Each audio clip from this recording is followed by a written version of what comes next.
This is KGW News at noon. We're so glad to be here to formally celebrate the $40 million that are going to help reconstruct that 32nd Street underpass and make for a better life and a better routine all across this area. That's Transportation Secretary Pete Buttigieg in Washougal earlier today. He is highlighting some of the projects that are now funded through President Biden's infrastructure plan. Thanks for joining us at noon. I'm Blair Best. More than $40 million is coming to Washougal to build an underpass at a notorious trouble spot. The intersection is 32nd Street and Evergreen Way. The busiest freight lane in the state of Washington goes right through this intersection. Now, data shows the safety gate blocks traffic for around 2.5 hours every day.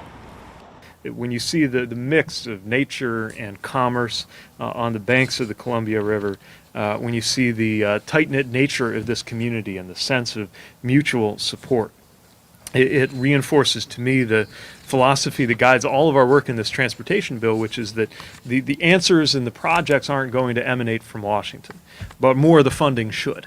And you're coming to us with great... Buttigieg is also making a stop in Portland, and we'll have that story tonight on the news at 4.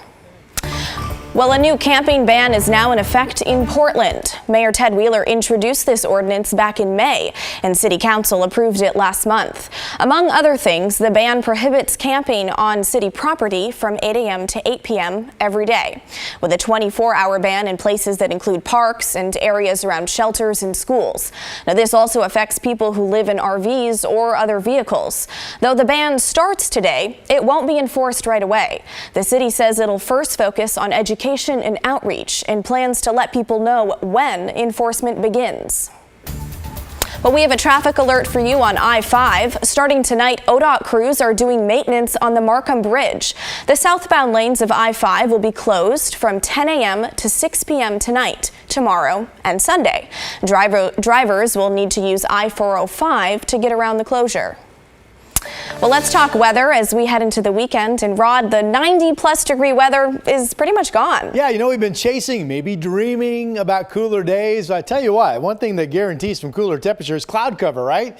And it has been a longer lasting, more solid marine layer this morning than I was expecting. We're just now starting to see some breaks. So the best way to see it is what we call the visible satellite picture. Everything in black color is just the dark map. So you're only seeing in white the clouds themselves, pardon me. But right here with the coast range, see where the white color is breaking up? So that's this marine layer starting to show signs of erosion. We will be clearing up inland. The coast, kind of a mixed bag. Here at Chinook Winds Casino Resort in Lincoln City, it's tough to tell how much the coast sees clearing and how cloudiness will continue. 64 on this Friday. Here are the clouds over the Reserve Vineyards and Vineyard out in Aloha. 63 is the temperature there. Portland is cloudy and 65. We haven't budged much. I think in the next hour, certainly between now and 1:30, we'll start to get into some fairly rapid clearing. So if you're out and about at 4 o'clock, I expect it to be sunny. I expect the temperatures to do a rapid rise, 80 the high, and then still 76 and clear at 8 p.m. This pattern probably continues this weekend. That means my 7-day is really comfortable. We'll have that coming up. All right, Rod, thanks so much. Well, the Larch Correction Center in Clark County is at risk of closing down this fall.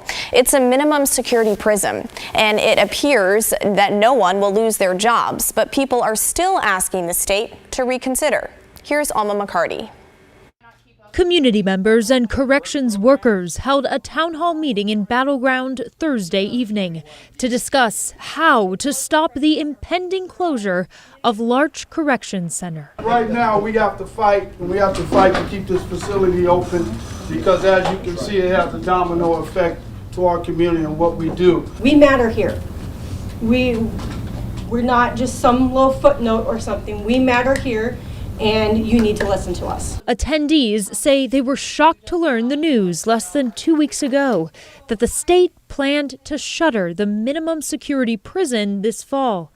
Department of Corrections officials saying they came to that decision as a response to a decline in the number of inmates statewide. This isn't making sense. This isn't adding up. What is going on here? The state's reasoning still puzzling to many. Corrections officers and educators at the prison all see Larch Corrections Center as irreplaceable and invaluable to Southwest Washington. It gives me hope to see so much positive response from the community, and that we are a strong community and we do all have each other's back. The Commissioner of Public Lands for Washington State, who is also running for governor, highlighted that those incarcerated are trained to protect the community from wildfires. We have them currently down in Tunnel 5 fire. Tunnel 5 fire is a huge fire. It is a challenging fire, and we have right now over 40 inmates that are down there who are fighting these fires. It's 10% of our crew comes from Larch. Inmates also learn other skills that they can use post-release. Education reduces recidivism by 90%. That is not a joke. That sounds like an insane statistic that you could never say for anything else. And the staff at Larch are supportive of that effort. That is not the attitude that you get everywhere in this world when it comes to corrections education. We do the work it is that they claim to do at all their facilities. The DOC says all 115 staff members will be offered jobs at other facilities. And for those who don't want to relocate, they plan to help them find positions locally. However, this group hopes it won't come to that. If I had a message for the DOC, it would be, I thought we were partners. Have these conversations with your stakeholders so that we're making informed decisions that can do positive things within our state. Alma McCarty, KGW News.